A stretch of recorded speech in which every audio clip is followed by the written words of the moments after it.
Let's do this a second time. We're rebooting. We got moved out of Bud Walton Arena. I guess the women's team was having a practice, was not aware of that in advance, so we moved to a different part of Bud Walton Arena on the outside the concourse, not in the arena itself.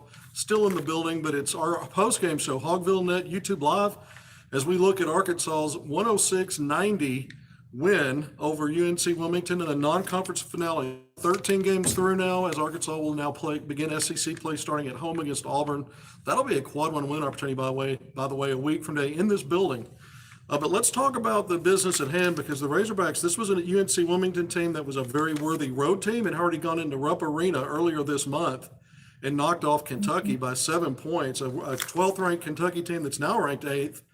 But here was a team with 6-2 record on its resume in games played away from its home, and that includes 5-1 in true road games. So this was a team that's not only knocked off Kentucky, but has a tendency to play well away from home. And Arkansas, after falling behind by 6 points early in the first, I think it was 26-20, Arkansas, a 10-2 run kept by Devo Davis, put Arkansas ahead. The game went back and forth a little bit. Then at the end of the first half, Keon Minifield had all 11 points in an 11-5 spurt that gave Arkansas a 6-point lead at the break. And Arkansas really started to open that lead up in the second half. There were a couple of times when UNC-Wilmington pulled within a couple of two-possession deficits early in that second half, and Arkansas just continued to build a double-digit lead. Got as big as 19, but Arkansas wins by 16 points today, 106-90. We repeat the final score. It's Arkansas's largest victory margin, and you have to go back to game 2 of the season against Gardner-Webb, and Arkansas won that one by 18 points here in Bud Walton Arena. That was back on November 11th. So this was big in many ways. I think, we can sneer at the fact that you should win these kind of games against mid-majors at home, but in the nature of college basketball now, with all of the upsets, again, this was a 9-2 team that had proven itself on Kentucky's home court, and so this was a big win for the Razorbacks. And now let's look at it. Arkansas, kind of in a strange way, is on a bit of a roll. I mean, 5-6, the Razorbacks are 5 out of 6, 5 wins in 6 games, 5-1 in their last 6 outings. After that rough 3 losses in 4 game stretch that started with Greensboro, another North Carolina team here in November, and then Arkansas went over the Bahamas. It did not play well over there. Went 1-2 and really could have gone 0-3. A doubled overtime, squeak it out, win over not a very good Stanford team. And then Arkansas comes back home, beats Duke, a top 10 ranked team, had its best game of the season, I thought, in that game. This one's close. I think because of the quality of opponent in Duke, I don't know that this one's quite there. But Arkansas had to hold on at the end against Duke after building a 14-point lead, and only wins by 5, had a kind of a late collapse. So if you want to look at it from horn to horn, maybe this is Arkansas's best performance of the season, certainly in a while. And Arkansas, again, this was a Wilmington team. I mentioned the road record and the away from home slate. This was a team that was undefeated in December, 4-0. Kentucky win was one of those 4.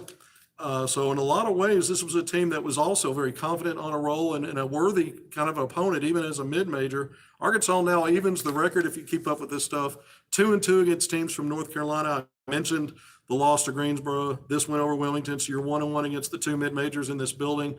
Arkansas beat Duke. We've talked about that in the first ever ACC-SEC challenge at the end of November. Then Arkansas had that loss by double digits to North Carolina in the Bahamas in the battle for Atlanta. So 2-2 against the state, you break even there. I think more importantly, I mentioned the 5 wins in their last 6 games. It hasn't been pretty. It's been rough in a lot of these games. Arkansas builds double-digit leads. You look at some of the efficiency numbers that I talked about in my preview article that I wrote this week at HogvilleNET, but also on my pregame show today, I talked about how defensively, when you look at efficiency and shooting, Arkansas was, in these last 4 wins prior to tonight, really good in comparison to the opponent. Shooting in the 50 percentile overall from the field, shooting in the 50s. Shooting over 40% from 3 in that run, keeping teams down to 38, 39%, including Duke, overall field goals, keeping all three of the 4 teams in the 20s in 3-point efficiency, other than Furman shot in the 30s. So if you looked at the efficiencies, there's a huge gap in these 4 wins coming into today. The problem was all the hustle areas, and this is something we talked about at length, not being as good as the other team in forcing turnovers, not being as good as in capitalizing on turnovers, forcing steals, 50-50 balls, closing out defensive possessions. There's still some problem areas there for the Hogs, but Arkansas countered that by having one of its best games of its own on the offensive glass. It started out of the gates with Trevor Brazile getting a putback for Arkansas's first bucket of the game, and it just kind of carried on from there. But there's a lot of storylines here. I haven't gotten to the biggest one because I kind of want to talk about Arkansas first, talk about the team aspect of it first, because this is still not a team with a top 7 or 8 rotation in terms of what we see play out on the court. But man, one guy that's just now on the scene, Keon Minifield Jr., his first start as a Hog, only his 3rd game, 2nd game in Bud Walton Arena, career high 32 points today.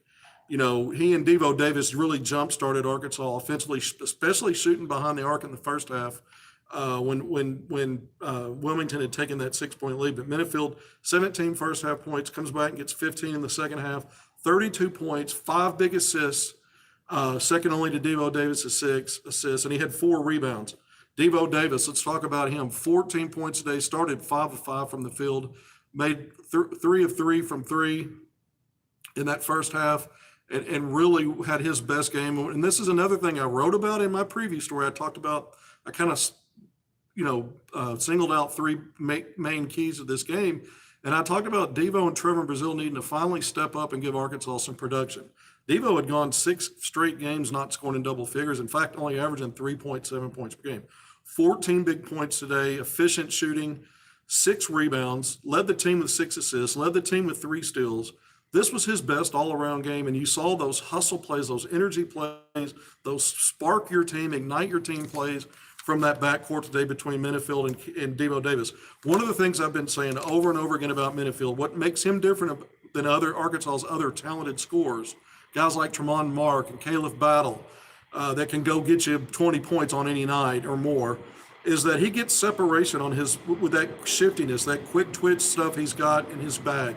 He can really get separation and beat that first line of defense. And now he's got a numbers advantage. And he can throw the lob when he gets that numbers advantage. We saw that today. Several lob passes. Trevor Brazile capped some of those. I think Jalen Graham did as well. But you saw Minifield in his bag offensively, aside from just being a scorer, although that was the bulk of it. I still think he's still probably a score-first lead guard, but he's got great understanding of the game. Musselman talked about that, but it's apparent. His floor IQ is really high. But what makes him different is that separation gear. Because guys like Tremont Mark, by the way, 18 points for him, back in the starting lineup, so efficient game for Tremont, just a little bit over his season average. Arkansas had 5 players in double-figure scoring. But I like Minifield's ability to really change everything because it helps Arkansas spacing. He's able to find guys sneaking behind defenders when he gets in those open areas. And then you saw him in transitions. I mean, just his quickness and his ability to explode the basket keeps defenders on their heels. And so in transition, he doesn't even have to get by you to go score. Defenders are giving him space. He pulled up a couple of times from 3 in transition. He did that against Abilene Christian. It didn't knock it in. He did so today. And he was a guy that after Devo started 3 for 3, Keon stepped up and hit 2. He hit 2 in that run to close the first half, that 11-5 run I mentioned that put Arkansas up 6. The game was tied at that point.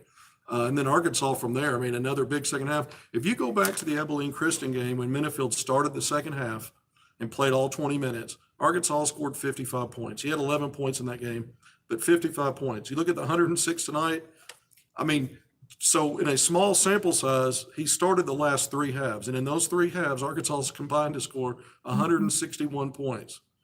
That's a lot of buckets and a lot of scoring. He's had 43 of those. When you take the 11 and add it to 32, my math says that's 43. Plus he's had assists. I mean, he had, again, 5 tonight. So outstanding game for Keon Minifield Jr., a breakout game, career high. He was a guy I think scored at least 6 times as a freshman at Washington, 20 points or more. But getting over 30 was a new standard for him and Arkansas, obviously, in the game. This is something else I talked about in the pregame today, if you got to watch it. And I wrote about it as well. And against a really good offensive team in Wilmington, an elite 3-point shooting team, you look at the percentages. Elite, really good, top 50 in the country at overall field goal, just under at 48%. So solid there, top 50, 85 points per game. Again, this was a high octane offense with capable scorers and players to go get those points. And I said, Arkansas with some of its shortcomings, may not be a game where Arkansas has a grind defensive game. It may just have to be better offensively. And that's what it came down to. Arkansas was the better team offensively. That's been the case in most of the games, even when they get close, because the hustle plays is where Arkansas has failed. But when you looked at those efficiency numbers, again, I've talked a lot about it, written about it, Arkansas's had quite a cushion. It was pretty good tonight, too. Arkansas finishes 33 of 63 from the field, 52.4%. No surprise there. The Hogs, 7 of 20 from 3. That's 35%. That's solid. That's right at Arkansas's number on the season. That nailed it right there. And Arkansas actually started this game, I think. I know they were 0 for 5. They might have started 0 for 6 before Devo hit that first one. So Arkansas actually shoots over 40% from three from that point forward in the first half. So that's how you want to finish better than how you want to finish better than how you start if you're going to have some rough patches in there. Arkansas 33 of 43, took 43 free throws in this game. These were both two teams that came in generating a lot of free throw attempts. Arkansas nearly 27, 28 attempts a game. And it was 22, almost 23 attempts per game coming in for UNC-Wilmington. Arkansas plus 10 in the attempts, or plus 9 in the attempts. Arkansas goes 33 of 43, 76.7%. You'll take that all day long. That's about 5 percentage points better than Arkansas's season efficiency. When you look at Wilmington on the flip, Wilmington was shooting over 75% from the free throw line, 24 of 34. They got there in volume. Arkansas, again, plus 9 in both attempts, plus 9 in makes, and the efficiency was a little bit down for Wilmington. It kind of flipped the script, 70.6. It looked more like Arkansas's season efficiency. So these are the kind of areas where you start winning. Arkansas dominated points in the paint, 50 to 30. There were a lot of areas in this game where it was kind of a draw when you looked at the final numbers. But Arkansas, 50 to 30, plus 20 in points in the paint. They really haven't had that kind of separation against anybody recently. They just haven't. So you look at the plus 9 in free throws, you look at that dominance in the paint, and you understand a 16-point win. Again, the biggest margin of victory for Arkansas going back to the second game against Gardner-Webb on November 11th. You beat Furman by 14. You probably should have won that game bigger. You had a 20-point lead with the 10 minutes to go against Lipscomb in North Little Rock. You win by 3. You hung on for dear life. Duke, you were up 14 in the second half, ended up winning that, holding on with a 5-point win.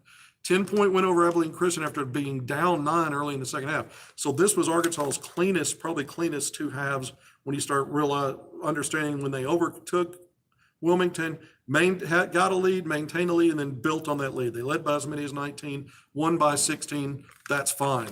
But there was a stretch there kind of toward the end where Arkansas had some bad possessions defensively, missed some free throws, and Wilmington cut it, I think, to 10. So you went from 19 to 10, but you expanded that lead to close out the game. And I think that's what matters. Again, a 16-point win against a quality mid-major. Arkansas comes in today ranked 98th in net. Wilmington was 113th. This would have been a quad 3 loss. It's a quad 3 win. It doesn't help your resume in terms of what the win does, but you couldn't afford a second quad 3 loss. I just don't think you can. Arkansas's got a lot of work to do still, with plenty of quad 1 opportunities coming up. Again, I mentioned Auburn's the first one of many coming up in just a week here in Bud Walton Arena. But Arkansas at 9-4, again, 5 wins in their last 6 games. Let's go back through some of these stats. I mentioned the dominance points in the paint for the Hogs. Arkansas had a nice cushion in fast break scoring in the first half. That ends up being even. Wilmington did a better job getting in transition.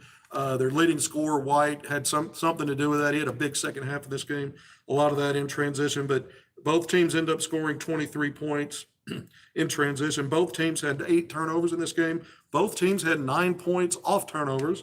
Arkansas was only plus 5 in the rebounding department, 40 to 35. Both teams had 15 offensive rebounds. Second chance points, that's a little bit of an edge to Wilmington, 25 to 21. I think, too, some of that was late when they were scrambling to try to get back in it. But still, Arkansas wants to get better in these areas. But I thought when you see all these draws and a lot of these hustle plays, this was a team averaging more steals per game than Arkansas, not a team that doesn't turn it over a lot. We saw that, only 8 turnovers a night. But Arkansas is a team that turns it over quite a bit, well over, 12 turnovers per game or so, only 8 tonight, only 2 in the second half. But Arkansas 5-2 in blocks advantage. We expect that, one of the top shot blocking teams in the country. But Arkansas with 5 steals to UNC's 3. So it's not a huge margin, but Arkansas is usually losing that margin. Sometimes by a wide margin, sometimes it's close. But Arkansas actually won the steals department despite both teams only having 8 turnovers. And then Arkansas had 16 assists on those made field goals. So the ball moved, the ball was hot. I mentioned it, Davis with 6 assists. Minifield with 5 dimes. They had 11. They represented 11 of those 16 dimes. So you really look at Arkansas. I thought several things. We talked so much about bench scoring because Tremont Mark had been playing off the bench. It kind of skewed Arkansas's dominant bench scoring numbers the last 3 games or so. But tonight he was back in the starting lineup. I mentioned the 18 points. efficient game for him. He had a slow start from the field, made some free throws, and then got going, helped Arkansas pull away in that second half as well. When you looked at his 18. And then in the front line, we've got to talk about this. I can't believe I'm 15 minutes in and haven't mentioned two guys. We'll start right now with Jalen Graham playing off the bench. His best game as a Hog this year in terms of production, 16 points, very efficient. Really went to work around that basket in the paint. That's what he does. But 6 rebounds, had a significant role in this game. And then Trevor Brazile. I mean, he's a guy that's been quiet since rolling that ankle late against Furman. Think about it. 19, 11, and 2 blocks against Duke in that big win. Then he gets hurt at the end of the Furman game, in that following outing. And then against OU, yeah, he was back and starting, but these last 3 games, OU, Abilene Christian, or Lipscomb and then Abilene Christian, right around 17 minutes per game, his production went way down. Tonight, 12 points and 8 rebounds, only 1 turnover, 33 minutes. That's double what he was averaging in playing time the last 3 games. So Trevor Brazile, one of the things I wrote about in my keys was Devo Davis and Trevor Brazile starting to look more like themselves. It was now, I'm not saying now or never, but it certainly was the right time for those guys to step up with league play just a week away. And you can't afford to lose another quad 3 game. They needed a springboard game to get into league play, and I thought both of those guys did it. I wrote them as one of my 3 keys. I had 3 little areas that I talked about, and it was a lot of focus on Devo and Trevor Brazile kind of bouncing back, and I think both guys did that. For Devo, the 14 points, he hadn't scored in double figures since last month. I mean, the last 6 games, again, 3.7 points per game. He blows it out of the water. 10 points better than that today. Devo was huge. I thought his effort in the hustle department looked a lot like what Layden Blocker was doing earlier this year, and it looked a lot like Devo when he was a freshman. And what he has shown over time, not just his freshman season, but that energy seemed to be back, and he seemed to have just a little bit more edge in his game today. And man, his shooting, Arkansas really needed that. Arkansas started poorly from 3. Let's go back and look at these numbers now, because we're going to go through Wilmington. 28 of 66. Something I wrote about because of all the issues in the hustle plays. Even though Arkansas is suppressing teams' percentages and efficiency, their teams are still getting up a ton of shots because they're getting loose balls, offensive rebound. So that trend kind of continues. 28 of 66. Wilmington actually took 3 more shots than the Hogs did, but only 42.4%. This was a team ranked top 50 in the country, hovered around 48%, right at 48% actually. So 42.4, you held that down. 10 of 28 from 3, 35.7%. That's a solid outing, but it pretty much matches Arkansas when you look at the efficiency. 3 more made threes, but they took 28. And so at 35.7%, that's actually a little bit lower than their season percentage, hovering around 39%. So a little bit better job there. But I thought, here's what was key. Wilmington started 6 of 11 from 3 in this game. And that's why that team was able to build that early, that 26-20 lead. That was part of it. But I think something really key there, since that 6 of 11 start, the team only went 4 of 17 from that point on. And then the second half, it was 4 of 14. So, that's down in the 20s. And so I think, again, you want to finish better than you start. If you're going to have a bad stretch, you'd rather work through that and do better. Arkansas got better as the game wore on from 3. Wilmington got worse. Both teams lived at the free throw line. That's just a fact. But Arkansas got, again, 9 more attempts and 9 more makes. And when you dominated that points in the paint, all these other things were kind of a draw when you really start adding up the rest of it. And Arkansas needed at least a draw. I've had too many games where they're not winning turnovers. They're not winning the hustle plays, the offensive rebounds. They managed to stay even in most of these areas while dominating those points in the paint and really the free throw line. And I think that was a difference. I mean, Arkansas, again, when you look at these 5 wins, they've been over 50% game in, game out, game in, game out. They've shot well from 3, even though the percentage in the 4 previous wins was over 40% collectively. Tonight, you took a little bit dip down to 35, but that's not bad. You'll take that. Arkansas still having excellent shooting numbers when you look at these games. Where things have been problematic when Arkansas was losing games was the ball being so stagnant. I think Keon Minifield Jr. helps change that dynamic. And I see other guys playing just a little bit differently. Improving just a little bit. The spacing's gotten better, that's for sure. And then Arkansas's transition, the offense, especially in the first half, thought really helped the Hogs. You need some easy scores, whether they're being assisted or just getting out in transition. Even if you're not getting, there was a steal that Devo Davis got in the second half where he anticipated a pass, stepped in front, worked the ball away, and then didn't just dribble it up. He threw it over the defense in transition, and Arkansas got an easy score. The Hogs need more of that. We'll get into some more of this stuff, but we've really kind of gone through the stats now. As far as that front line, again, Chandler Lawson started again. We didn't see much of Mekhi Mitchell. Blocker checked in late, but and had some good hustle plays and good effort in there. But I think it's, even though Musselman played everybody, including Denaje Harris, Joseph Pinion, I think Bayfall may have been the only player that I didn't see check in as far as scholarship or someone considered, I know Minifield's technically a non-scholarship player, but when you really look at Musselman's not drilled anything down to 7 or 8. I don't know if that's going to happen. I just don't know if it will. Maybe it does, but I think you're still looking at a 3-headed monster at center. I think, Graham's, since he got over the back spasms, he missed all of the Bahamas. He missed the Greensboro game. And, since he's been back, he's been giving Arkansas some good stuff here and there. You love seeing the rebounding effort tonight. I think that helped him stay on the floor. He did get beat defensively several times, but that was a really good offensive team. And, to give Wilmington credit for scoring the basketball at a high clip, even though the percentages weren't great, they just continued to, pressure Arkansas, try to draw the game out, even when it was obvious they couldn't really win it, and he got up to 90 points. There'll be some things Arkansas needs to clean up again. They're a work in progress, man. They are just not a defensive minded team under Eric Musselman. What we're accustomed to when you look at the previous 3 seasons, they can still maybe improve there. I don't know how much they'll improve, but their offense was outstanding today in so many different ways. And again, I credit Keon Minifield for giving Arkansas a change of pace and just a different look. Tremont Mark, we would go back to his 34, 36 points. I can't remember the final. And when he got hurt at the end of that North Carolina game, but the ball just was sticking. And it was all just strictly one-on-one play, tough shot making, no separation, nobody moving open, guys kind of ball watching, won't let him pound it. Minifield gets into his quick man, and now he's picking and choosing.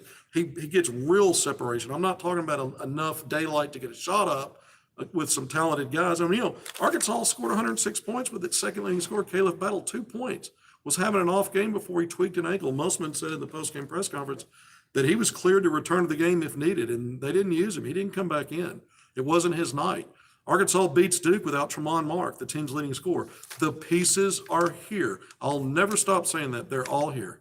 The pieces are in place for this to be, I thought last year, if not for injuries, Arkansas had the pieces to be a Final Four team. I still think this team has that kind of personnel. As crazy as that sounds, it's all about coming together and being better at both ends of the floor consistently. And so that may not happen. It may not be good enough defensively for that statement to hold true, for that to ever, Arkansas has also got an uphill climb now. We've got to be really, really good in SEC play to have the kind of seed you want in the postseason. I know we got a lot of basketball ahead of us, but nobody's predicting a run through the league. And I don't know what the record needs to be and how many of those Q1 games you got to win, and make sure you don't lose what are probably 4 or so games that could be as bad as quad 3 or quad 4 left. So you got to take care of business in those games and just start racking up some quad 1 wins. There'll be some Q2 in there as well. I think Arkansas's got its work cut out for it. But from a personnel standpoint, the pieces are there. It's just getting these guys to play together. All right, we're 24 minutes in. Thank you for joining me on HogvilleNET YouTube Live. It's our post-game analysis. We did this. We had a pregame, talked about a lot of this stuff. I felt like Arkansas might just have to be the superior offensive team, and if neither defense was going to bow up. And that was, Arkansas's defense was good at times. There were times where Arkansas really, and that's how you build a 19-point lead. But then there was also some letdowns, and part of that's credit to UNCW, that's right.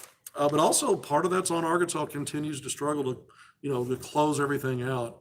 Again, the second chance points, you at least got to draw there. You at least got to draw, or you were at -4 there, but you at least got to draw on the offensive rebounds. It could have been worse. And so Arkansas showed to me this was their best hustle play game in a while. I thought it was. Not that they dominated all of it, because, again, a lot of these things ended up being a draw, but when you're playing from behind in so many of these categories, most games, to even get up to a draw when you're dominating 2 other areas that told the story of the game, again, paint points and having that +9 advantage in free throws. On a night, I think there were 58 or something fouls called, and, you look up and the teams combined for 60 77 free throw attempts. Wow, that's a lot. So there were a lot of whistles flying. And a lot of times, that could have been something that was disruptive for either team, and both teams just kind of played through it and continued to find ways to score, even if they weren't drawing fouls. There were stretches where both teams were getting buckets. But I think, again, when you look at the percentages, Arkansas 10 percentage points better shooting overall from the field, 52% to 42%. And that's really kind of been the trend. 10 or more percentage points better in field goal shooting in these last 5 wins now. That's been a part of it. So when all those other hustle plays have failed Arkansas, the disparities in some of the field goal shooting numbers, both from 2 and 3, and some at the free throw line, not nearly enough cushion in most games. Sometimes it's almost a draw. Tonight it was no draw, and that was a high free throw attempted team coming in, and Arkansas +9 there. But again, that's why I think some of those margins have been so tight. You think Arkansas is just playing horrible, but it's not all been bad. You can't win 4 out of 5, and now 5 out of 6 if everything's bad. And I know folks are going to say, well, who have they really beaten? Well, they've beaten Duke in there. And I'm going to point all the way back to Purdue. I'm going to do it probably till I die, at least this season, until this season's over, to say, look, the Arkansas's not just, they didn't just play well on their home court against Duke. They played well on their home court against the best team in the country in Purdue. Arkansas's got a lot of quad 1 games here at home. Now they got to figure out a way how to win on the road, how to win away from home. Arkansas, what are they, 2 and 3, I think, in neutral site games. 2 and 3, not great. And I count North Little Rock. Technically, it's a home game when you look at net, but when you actually look at leaving your home court, traveling, being somewhere else, being on a court that you're not used to, and playing an opponent that's also in that same boat, there's some value in there in finding a way to win a game like that. And again, Arkansas scraped out neutral site wins over Stanford, and I guess, for the purpose of just making the comparison, Lipscomb. So Arkansas, once you host Auburn a week from now, big quad 1 opportunity. Then you go on the road for back-to-back. You got Georgia and Florida in back-to-back. Then you come home and it's Texas A&M. So at least 2, maybe 3 of those games give Arkansas quad 1 win opportunities just out of the first 4 games. There'll be more coming up right after that. In fact, in January, Arkansas hosts, if we go back and look at it, starts with Auburn. You got Texas A&M, I think South Carolina, and then Kentucky at the end of the month. So you've got multiple quad 1 wins. It's harder to get them on your home court because the team has to be ranked in the top 30 net. But Arkansas, again, the SEC, whether you think it's great at the top or not, like it has been in some years with 2 or 3 teams, and maybe not as deep, I think this is a deeper league. 8, 9 teams that can project to the NCAA tournament. Arkansas not among those right now in projections currently, but that might change soon. We'll see. But you got to win games to do that. But it's a deep league, and it's a very good deep league when you start talking about net. So you get a lot of opportunities there to start building that resume. But I think Arkansas can build from this. I think this was their best performance again since Duke. So you bookended this last 30-day period, end of November, end of December. You bookend them with your 2 best performances while winning 5 of 6 games in that stretch. That's something to build on. The Oklahoma thing, not pretty, but put that behind you. We know Arkansas's had bad stretches. I haven't even talked about that because we do it all the time. We know they've started slow in SEC play. They don't want to do that again. Maybe they don't. We just got to keep our eyes on it and see if they've got some real momentum now. But I do think having a win that felt better than some of these other wins, and again, I go back to Duke, kind of the bookends of that, that's something you look at and say, okay, we're taking the next step now. So we'll see. Almost 30 minutes in, it's our post-game analysis, HogvilleNET YouTube Live. I want to thank my sponsors, Jose Bar and Grill in Tawnytown. That's where I do my pre-games. Did that earlier today before coming down here to Fayetteville and Bud Walton Arena. I also want to thank Fence Brokers, Inc. in Central Arkansas, also my sponsor. Those folks help make a lot of the stuff that I'm able to cover and things I'm able to go do. They make it happen. And they help me with that. They assist me with that. I talked earlier today in the pregame about recruiting, some about the Pro Hogs. See if you want to, catch up on some of that stuff. I've shared some insight on some things that latest developments with some of that. If you're interested, you can go back and watch the pin. I'm not going to fill it up and repeat it again here. But we're almost 30 minutes in. Arkansas 106, UNC-Wilmington 90, a 16-point win. I'll repeat it. The largest winning margin for Arkansas since game 2 of the season against Gardner-Webb. Starting point guard and Graham is starting center. What do you think about the Auburn game with this starting lineup. Okay, so, I don't know. I don't know that he'll move Graham into the starting lineup. I'm not saying he won't. But I might want to see a little bit more from him in terms of consistency. And Chandler Lawson's had some good games too. Let's not pretend like he's just a token starter and then, doesn't give Arkansas much after that. It's, sort of a shell game. And here's a guy that's really helped Arkansas at that 5 spot. Mitchell's had, his moments. Again, I still don't know that there's a good enough body of work by any 3 of them, and consistency-wise, to say, well, that shouldn't be a revolving door anymore. I'm not sure about Graham in the starting lineup. I'm not saying it won't happen. I'm not saying it 100% shouldn't happen. I just don't know that I lean toward that right now. I kind of like it with Lawson in there, but it's going to be what Muss likes. And Graham is playing better in more ways than one. So there's a thought there. I think Trevor Brazile did better tonight than he's done in a few games. You still want to see more. You want to see him step up, being a little bit more assertive. But there were times tonight he was assertive. He got on the glass, and he was in there for 33 minutes. And so obviously we watch him and what's going on with Brazile in that lineup. I even asked Mussman about him in the post game, and he said, there was some moments where they had him in a 5 role, and he's not always really comfortable with that. Well, we know that. We've seen with our eyes how what it's like when you've got 4 guards on the court with Brazile. But I think there were some positives tonight.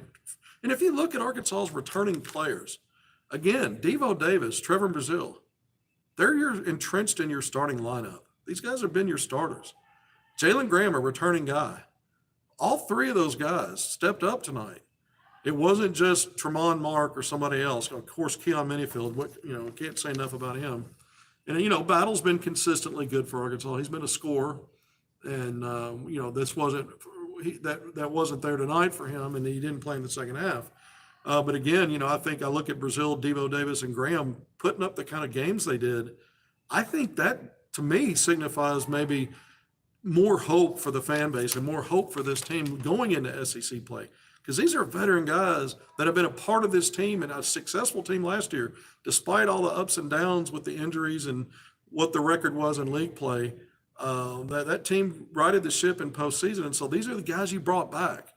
And so you need those guys to be leaders. You need them to produce. You need them to be a little more consistent than they've been, a lot more in some ways. And we saw that tonight. I mean, Musselman said he thought it was Devo's best game this year. Trevor Brazile's had better games, but he's had a really rough stretch of 3 games, and this was better. Double-figure scoring, 8 rebounds to lead the way. I mean, that was a good game for him. 33 minutes, I mentioned, doubled what he averaged in the previous 3 games. So, you'll take these wins. Graham with a season-high 16, efficient, got 6 boards. He wasn't just scoring and then kind of letting the other things slide like he sometimes tends to do. Let's just be candid. That's why you don't see this guy featured more. That's why he hasn't had a bigger role. It doesn't mean that he's not turning a corner. They talked about him in the preseason and before we ever got here about how he had, a lot more attention to details in practice, a lot more serious about what it takes to win. And so you want to see that continue, because the guy missed most of preseason exhibition games with back spasms. And then he missed those 4 straight. Again, Greensboro and the 3 in the Bahamas. Arkansas goes 1-3 in those games. So he's a guy that's, maybe he's on to something here. There's other guys. I mean, Jeremiah Davenport had played more lately, been in the starting lineup, produced a little bit more. Back out of the starting lineup tonight as Mark comes in. Got an offensive rebound in the second half and a putback. I mean, it was all hands on deck in those hustle plays. I mean, it wasn't just 1 or 2 guys doing it. It was, and again, Arkansas wasn't spectacularly separated from the opponent in most of those hustle plays.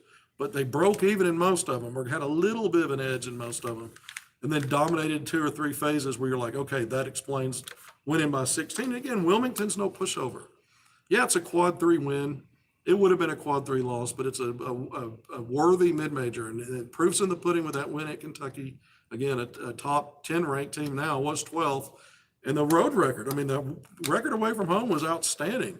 75% winning percentage playing outside of their building coming into today.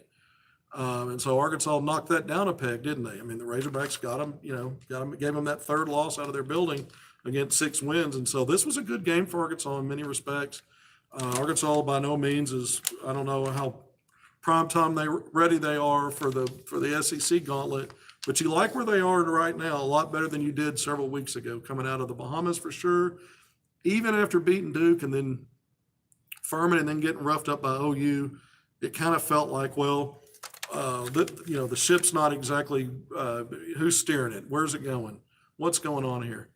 Not all those things have been answered yet. We know at some point in time, Musselman teams get things really turned around, and then you fully recognize it.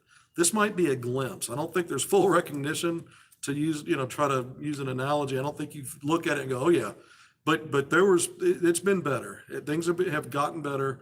And anytime you win 5 of 6 after the start Arkansas had in that stretch, with all the trouble areas, even though a lot of those haven't been ironed out, anytime you win 5 of 6, something's going right. And I thought today a lot went right for the Arkansas Razorbacks. So we're going to sign off. We're going to go add quotes now to the game story. I've got a lot of details in there already. Go to HogvilleNET. I'm about to add some player quotes to that article, do some other stuff before I ship off and get back to Little Rock for the rest of the holiday weekend. Thank you for joining me on HogvilleNet YouTube Live. Arkansas 106, UNC-Wilmington 90. Until next time, see you then.